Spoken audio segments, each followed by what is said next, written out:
I was just going to ask you about what it was like growing up in South Carolina. Hmm. And you and your brother, was country music just the thing in your house, or were your parents were they musicians as well? Well, my parents sang.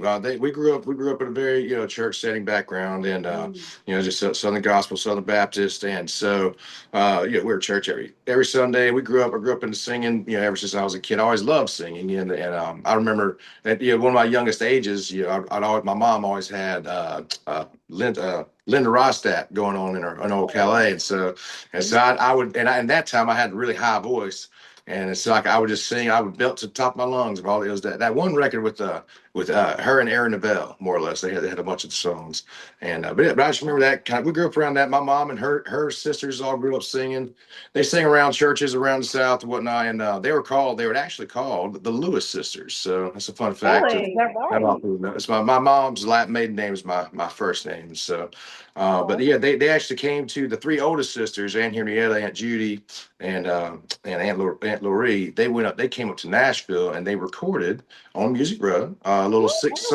six song gospel EP or Yeah. whatnot. So they took it back down to South Carolina, but and then once my dad met my mom, they taught him how to sing, and he could sing the phone book, and he's been singing in quartets for as long as I can remember. And he sings bass traditionally. That's what he really does. But he can get Cool. all the way to falsetto, high notes, in a flash. And so, So but it runs in your family, basically. Definitely. Runs it does. The a singing does, and musical as of course, household.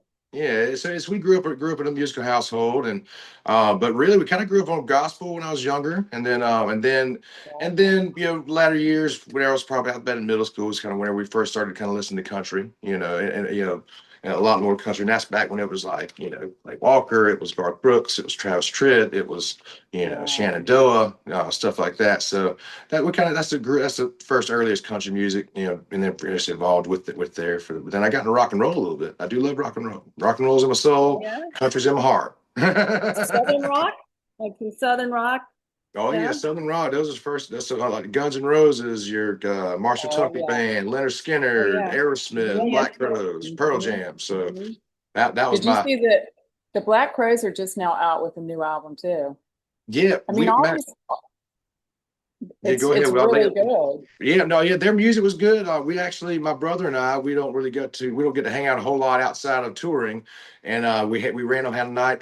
Me and him went and watched Black Crowes when they were at Bridgestone like the other week, and so or Oh, like last great. week, and so man, what a cool show! It was them and Whiskey Myers and another band Yeah. called South Hall, I think, opened, and I just learned about them, and man, they smashed it. It was really cool, and That would it's have really been cool That if would have been fun. you and your brother could have gotten up on stage with them.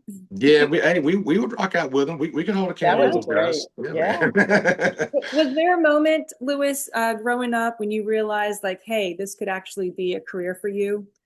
Yeah, but I didn't get that moment till kind of later in life, honestly. For me, I always grew up, Lee did the music thing. He left college, probably about like 1 year left of college. He went to Nashville. And that's kind of when he started his music thing. But he grew up, he'd been playing his guitar for a long time.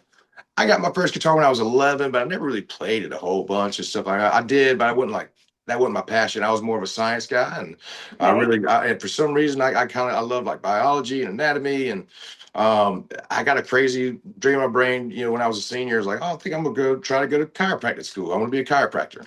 Crack Yeah. backs for some reason. Right. I went then. So I went and visited the school and stuff down in Port Orange, Florida. I think it was Palmer Chiropractic is the one I was looking at.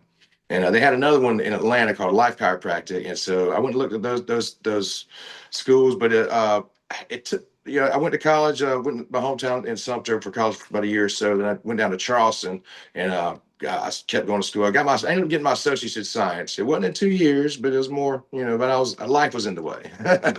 And so Right. when I finally got my 2 year degree, they changed the curriculum for chiropractic school from a 2 year degree. You had to go to like you had to have a 4 year For degree to go. Yeah. And I was like, well, I'm gonna go kind of Maybe not that. and I had been playing my guitars and stuff like that around town, and I'd been bartending and stuff like that. So I played at the bar I worked at, this, that, and the other. And, I kind of had the feeling stuff. I'm gonna move to Nashville and be a 23-year-old kid and just do whatever, for be a kid for a minute. And so within 2 weeks, I was in a band. I was bartending at this place called 12th and Porter, and one of my buddies, yeah, like 2 weeks, I was already in a band called LB and Oakleaf. Is my buddy David Oakleaf, and yeah, so we hit it off pretty good. And from then, I've just been playing music and writing music, and it's probably about 3 years in, I would say. I'd already been through a whole bunch, toured a whole bunch, played everywhere, experienced ups and downs in the music, and I kind of got to a point. I was like, well, all right.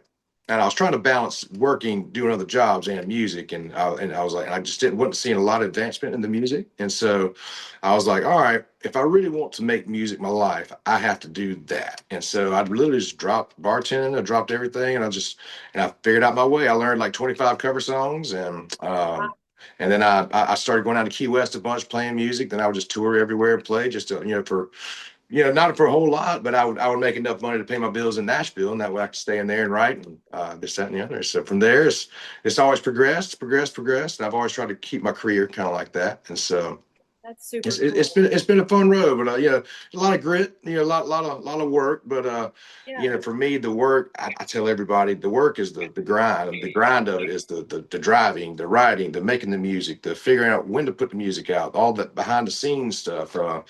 The put the band together, the rehearsing the music, knowing the music, it's just a lot. That's the grind for me. The payoff is when you see me on stage. Like when you see me Yeah. on stage and I look happy, that's an Yeah. honest true happy. It's Yeah. about as honestly happy as I can be. So